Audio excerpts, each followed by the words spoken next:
Hello everyone, welcome to Kamani biology. आज पूर्ण उपस्थित भइसकेकी छु एउटा ब्रिज कोर्स क्लास टेस्टको फिडब्याक लिएर।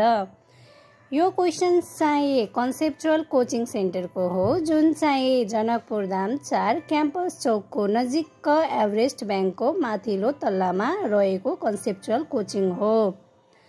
हामी क्वेसन्सतिर लागौँ है। क्वेसन्सहरू किङडम फाइलम क्लासबाट मात्र सोधिएको क्वेसन्स हो टेस्टमा है। फर्स्ट क्वेसन के हो त?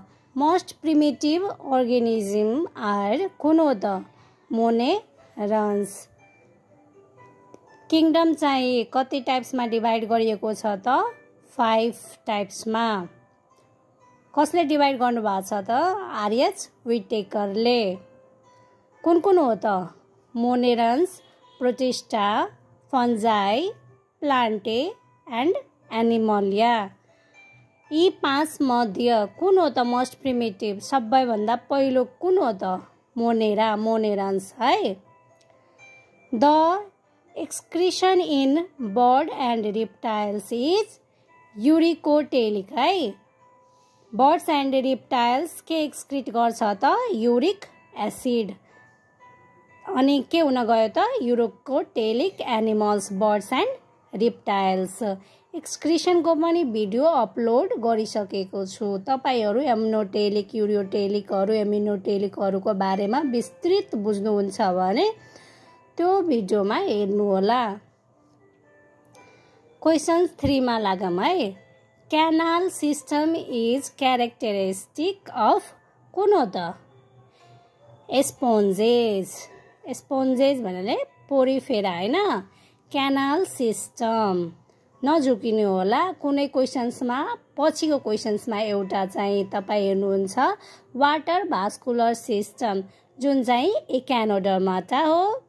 अनि क्यानाल सिस्टम क्यारेक्टरिस्टिक कसको हो त? पोरिफेरा स्पोन्जेसहरूको हो के। क्वेसन्स 4 तिर लागौँ है। Coral reef is formed by Coelenterata. Flame cells are used for के त? एक्सक्रिसन। कुनमा? प्लेटिहेल्मिन्थिसमा। ओके। क्वेसन 6 मा लागौँ है। Mouth of earthworm is called peristomium. Peristomium first true segment हो अर्थवर्मको। अनि यो प्रोस्टोमियम के हो त? Mouth surrounded by prostomium. Okay. Muscular projection हो है माउथको चाहिँ, त्यो प्रोस्टोमियम हो। अनि ट्रु सेगमेन्ट फर्स्ट सेगमेन्ट कुन हो त अर्थवर्मको? पेरिस्टोमियम। यहाँ निमोनिक्समा जानु न तपाईँ चाहिँ हेर्नु। प्रोस्टोमियम र पेरिस्टोमियममा धेरैजना झुकिनुहुन्छ, तर आजबाट तपाईँहरूलाई यो चाहिँ क्लियर कट हुनेछ। हेर्नु, पेरिस्टोमियम यहाँ चाहिँ आई छ है। आई त 1 यसो हुन्छ होइन तपाईँ? 1 भन्नाले फर्स्ट सेगमेन्ट के हो त? पेरिस्टोमियम। ओके। अनि प्रोस्टोमियममा के छ त? ओ। ओ भन्नाले हेर्नु, ओ सराउन्डेड बाई प्रोस्टोमियम। माउथ केले सराउन्डेड भएको हुन्छ त? प्रोस्टोमियमले अर्थवर्मको है। अब क्वेसन 7 तिर लागौँ है। अर्थवर्म रिस्पायर्स बाई के त? Moist skin. अर्थवर्म इज के हो त? हर्माफ्रोडाइट, जुन चाहिँ both male and female sex organ हुन्छ है। अर्थवर्म इज के हो त? Hermaphrodite. Earthworm increases the soil के त? फर्टिलिटी। हामी अर्थवर्मलाई के भन्ने गरेको हुन्छौँ? Friend of farmer. फार्मरको साथी हो, किनभने सोइलको फर्टिलिटी अर्थवर्मले बढाउँछ है। Malpighian tubules are found in one of the following animals. कुनमा त? ककरोच है। अनि 11 क्वेसन्समा जाम है। Caterpillar and maggot are larva है। Pila belongs to mollusca. Which animals do not exhibit radial symmetry? यहाँ क्वेसन हेर्नु है, डु नट भनेछ, डु नट रेडियल सिमेट्री, जुन चाहिँ रेडियल सिमेट्री हुँदैन कुनमा त, एनिलिडामा। तपाईहरु यसको मोर्फोलोजीमा जानु, एनिलिडाको सेप कस्तो हुन्छ त, यसो हुन्छ हैन। अनि यो चाहिँ के हुन गयो, यसरी डिभाइड गर्ने हो भने एउटा बडी प्लान चाहिँ 2 इक्वल हाफ्समा डिभाइड गरिएको छ बाइलेटरली। ओके, त अनि यसमा के हुन, एनिलिडामा के हुन्छ त, बाइलेटरल सिमेट्री। अनि यहाँ के सोधिएको छ, रेडियल सिमेट्री कुन चाहिँ छैन भन्नाले एनिलिडा हुन्छ अप्सन। ओके, अनि तपाई रेडियल सिमेट्री भन्नुहुन्छ, रेडियल सिमेट्री कस्तो सिमेट्रीलाई भनिन्छ, हुनलाई सिमेट्रीको भिडियो पनि अपलोड भइसकेछ। अनि यहाँ हेर्नु, रेडियल सिमेट्री हेर्नु, इकानोडर्माटा हैन, इकानोडर्माटामा स्टारफिश। मोर देन 2 प्लान्ट्सले बडीलाई इक्वली डिभाइड गर्न सकिन्छ, त्यसलाई के भन्ने, radial symmetry. Okay, coelom is a space between के त, ectoderm and endoderm. Coelom ectoderm है, बडी वाल, एन्ड इन्डोडर्म के त एलिमेन्ट्री क्यानालको बिचको स्पेसलाई सीलम भनिन्छ, body wall and alimentary canal. अब यो क्वेसन 15 क्वेसन्समा हेर्नु, सीलमकै डिफाइन गरिएको छ है, इन्टर रिलेटेड क्वेसन सोधिएको छ।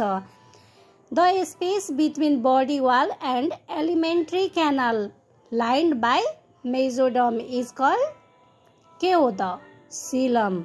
ओके, 16 क्वेसनमा जानु है। Which of the following statement is true about the alimentary canal of roundworms?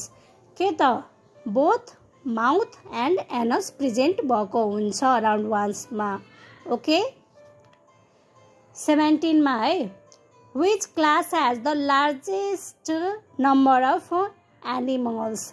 कुन क्लास हो त, इन्सेक्ट्समा है।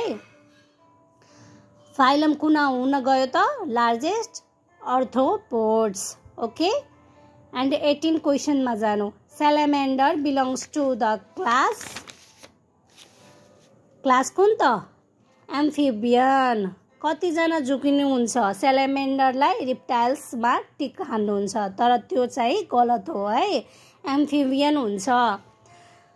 The canal system in sponges develops due to folding of inner walls. Question 20 मा जाम है, नाइडेरिया इज क्यारेक्टराइज्ड बाई के हुन्छ, tissue level of organisation पनि हुन्छ, निमेटोब्लास्ट पनि हुन्छ, सिलेन्टेरन पनि हुन्छ, त्यही भएर अप्सन के हुन गयो त, D, all. Radial symmetry is found in कुनमा त, रेडियल सिमेट्री बडी सेपले तपाईहरु थाहा पाउनु हुनेछ है, त्यही भएर सिलेन्ट्रेटा एन्ड इकानोडर्माटामा कुन सिमेट्री पाउँछ भने, रेडियल सिमेट्री। ओके, अब क्वेसन 22 मा जाम है। Which of the following phylum is known for its asymmetrical body shape? Asymmetrical भन्नाले lack of symmetry, symmetry absence भएको है। त सबैभन्दा पहिलो जुन अर्गानिजम हुन्छ त्यही अर्गानिजममा धेरै सिम्प्लिसिटी हुन्छ, हो कि हैन। त्यसपछि बिस्तारै बिस्तारै कम्प्लिसिटी भएको हुन्छ, हो कि हैन। त्यही भएर यो अप्सनमा के हुन गयो त, असिमेट्रिकल बडी सेप कुन हो त, पोरिफेरा है। 23 क्वेसन्समा जाम है। Which of the following phylum has a water vascular system? Water vascular system कुन हो त, इकानोडर्माटा। अनि त्यही वाटर क्यानल सिस्टम भन्यो भने कुनमा टिक्लाउने, पोरिफेरा, जुन चाहिँ हामी गरिसकेछौँ क्वेसन्स है। यो दुवैमा कन्फ्युज नहुनु होला। वाटर भास्कुलर सिस्टम भन्यो भने Echinodermata, and water canal system भन्यो भने पोरिफेरा है। Questions 24 name the phylum which is characterised by the presence of notochord कुन हो त कोडाटा। Which type of animal lives partially in water and partially on land कुन हो त एम्फिबियन। जमिनमा पनि बस्ने र पानीमा पनि बस्ने कुन हो त amphibian. Okay if a hydra is broken into pieces अनि के हुन्छ हाइड्रालाई ब्रोक पिसेसमा गर्यो भने के हुन्छ फेरि एभ्री फ्रेगमेन्ट हरेक fragment will grow into complete hydra. Okay questions 27 है।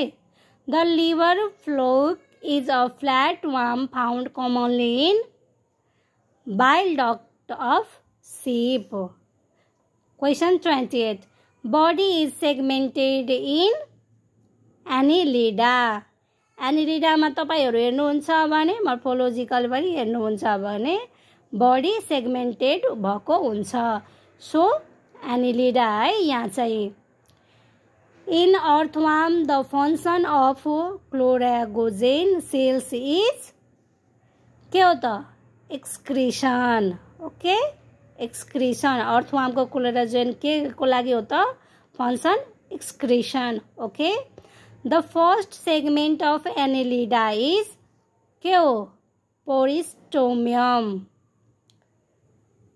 the first segment is peristomium। Okay I छ भने फर्स्ट सेगमेन्ट प्रोस्टोमियम छ भने माउथ कभरिङ हो कि हैन mouth surrounded by prostomium muscular प्रोजेक्सनको लागि प्रोस्टोमियम हुन गयो।